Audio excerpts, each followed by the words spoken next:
लखनौ मध्ये free fire खेळणाऱ्या 13 वर्षीय मुलाचा मृत्यू। मोबाईल गेमचं वेड जीवावर बेतलं। आतापर्यंत 24 सडन गेमर डेथ प्रकरण समोर।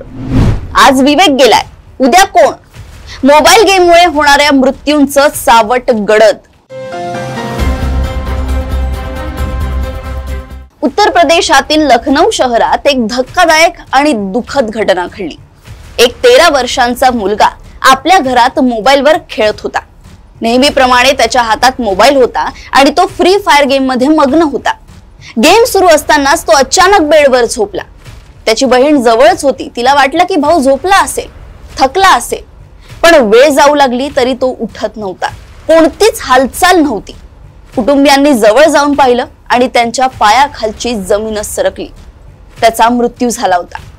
हे प्रकरण आहे सडन गेमर डेथचं, ज्यामध्ये मोबाईल किंवा संगणकावर गेम खेळताना गेमरचा मृत्यू होतो। मिळालेल्या माहितीनुसार विवेक मोबाईलवर गेम खेळत होता। त्याची बहीण बाहेरून घरी परतली तेव्हा तिला विवेक बेडवर झोपलेला दिसला। त्याच्या मोबाईलवर गेम सुरूच होता। तिला वाटलं की तो खेळताना झोपला असावा, पण त्याने अजिबातच काहीच हालचाल केली नाही।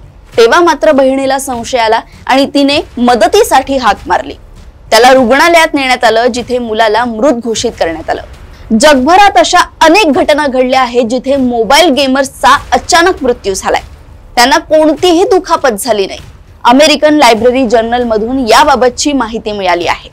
सडन गेमर डेथ म्हणजे गेम खेळता खेळता एखाद्या व्यक्तीचा मृत्यू होणे। US नॅशनल इन्स्टिट्यूट ऑफ हेल्थच्या नॅशनल लायब्ररी ऑफ मेडिसिनवर एक रिसर्च अपलोड करण्यात आलाय। पोर्टल मध्ये असं म्हटलंय की जगभरात अनेक लोक मोबाईलवर गेम खेळताना मृत्युमुखी पडले आहेत। या घटनांमध्ये कोणताही हिंसाचार झालेला नाही आणि मृत्यू मोबाईल गेमशी संबंधित आहे। त्याचा संबंध इंटरनेट गेमिंग डिसऑर्डरशी देखील जोडण्यात आलाय। रिसर्च मध्ये असं दिसून आलंय की मोबाईलवर गेम खेळताना अनेक लोकांचा मृत्यू झालाय। आतापर्यंत ही संख्या सुमारे 24 आहे।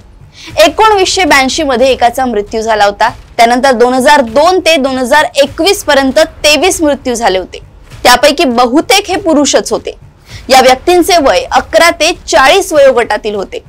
अर्ध्याहून अधिक रुग्ण आग्नेय आशियातील होते, ज्यामध्ये सिंगापूर, मलेशिया आणि इंडोनेशिया सारख्या देशांचा समावेश आहे।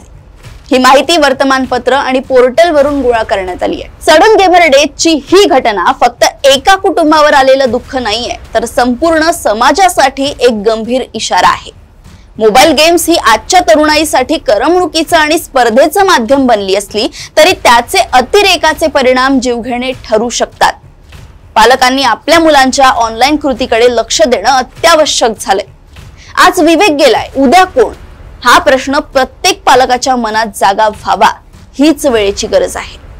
खेळ महत्त्वाचे आहेत, पण आरोग्य, वेळ आणि जीवनाची किंमत याहून मोठं काही नाहीये।